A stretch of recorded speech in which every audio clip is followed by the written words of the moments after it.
Hello and welcome to my channel. My name is Milo. Today we're covering the introduction to the Skyrim mod, the Warden of the Coast. The Dragonborn is visiting Windhelm when a group of hired blades accuse him of various transgressions in Dawnstar. After defeating the mercenaries, the Dragonborn finds a note claiming their target lives on Snowdrift Island. The Dragonborn heads there to find the one besmirching his name. Upon approaching the estate, the Dragonborn encounters two others seeking entry. Their party leader was captured by the pretender Dragonborn and they seek to free them. You're the true Dovahkiin. Yes, now I can see the resemblance. My heart rejoices to learn that the tales of your devilry were the doings of an impostor. If you also seek entrance into this false prophet's lair, then I believe our goals are one and the same. The Dragonborn joins forces with them and breaches the compound. They free their leader Iriel, who explains that she came here looking for the real Dragonborn, but fell into the Pretender's trap. Soon, the Dragonborn finds there's more to Iriel than meets the eye when she uses the Thume to melt an ice wall. Iriel assures that she'll explain after they escape. Soon, the party comes face to face with the false Dragonborn, who claims that thanks to Vermina, he's seen the atrocities the Dragonborn will commit in the future and has taken it upon himself to prevent it. After the cultist is defeated, he expresses how he now understands it was futile to stand against fate.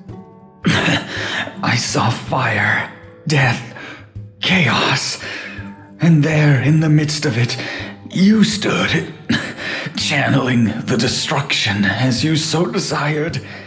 Once reaching safety, Iriel reveals that she is the Dragonborn's sister. She claims they were separated during a shipwreck when they were children. Once she learned he was in Skyrim, she came searching for him. Reuniting with her long-lost brother was not the only reason she has searched him out, however.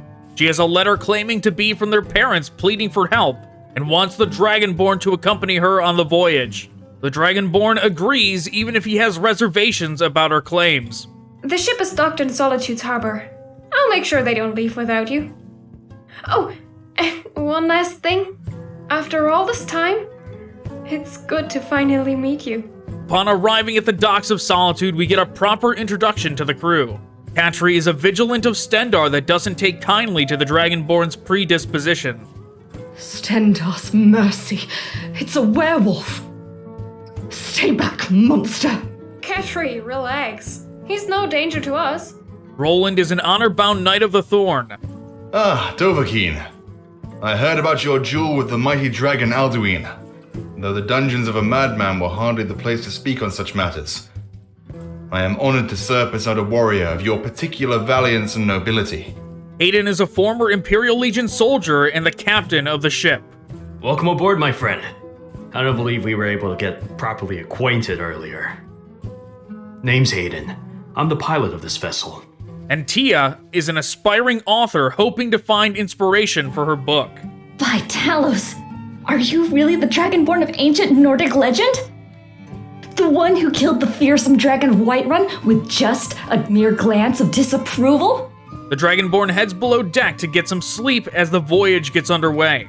While asleep, he has dreams of Daedra attacking people on a beach. The Dragonborn awakes to a voice of someone he doesn't recognize saying he's needed above deck.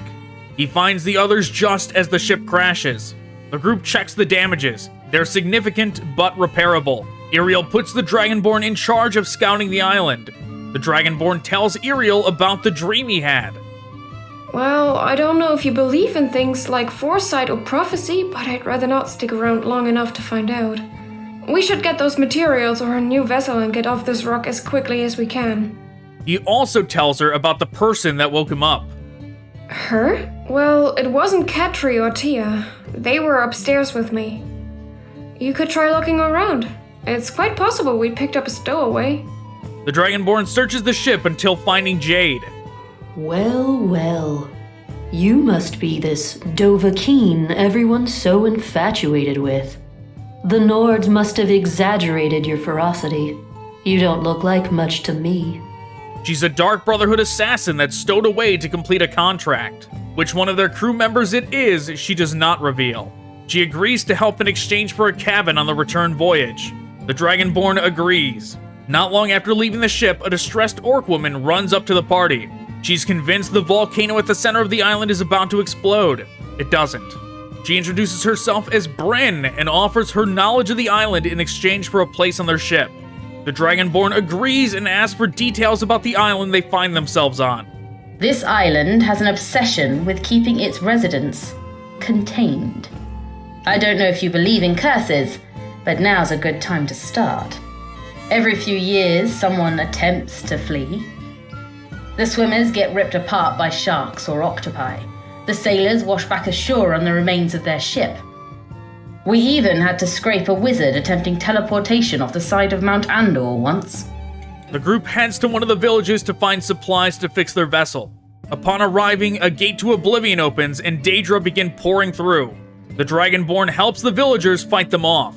The priest of Arcane named Tassius approaches and thanks the group for their help. He reveals that the island has been claimed by Dagon and no one that has attempted escape has succeeded in doing so except one. The exception to the rule had the blessing of the Warden of the Coast. Tales claim he resides within the very heart of Mount Andor, granting an audience to only those he deems worthy. I've sent many newcomers to his abode. None of them were granted an audience. It is entirely likely that the Warden has either passed away or never existed at all. Tassius leads them to the mountain entrance, which opens upon approach. Inside they meet the Warden, who claims the Dragonborn was destined to arrive here. The Warden does not elaborate on what that destiny entails and instead offers to tell the Dragonborn how to escape the island if he helps those that live on it. I know that look. You're set in your ways. No spoken word can dissuade you.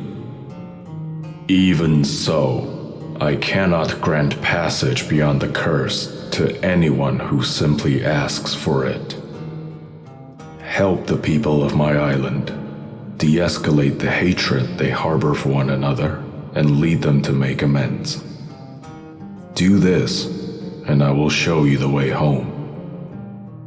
And that wraps up the introduction to the Warden of the Coast mod for Skyrim. We'll continue this in segments until we cover the entire story. Thanks for watching. Goodbye.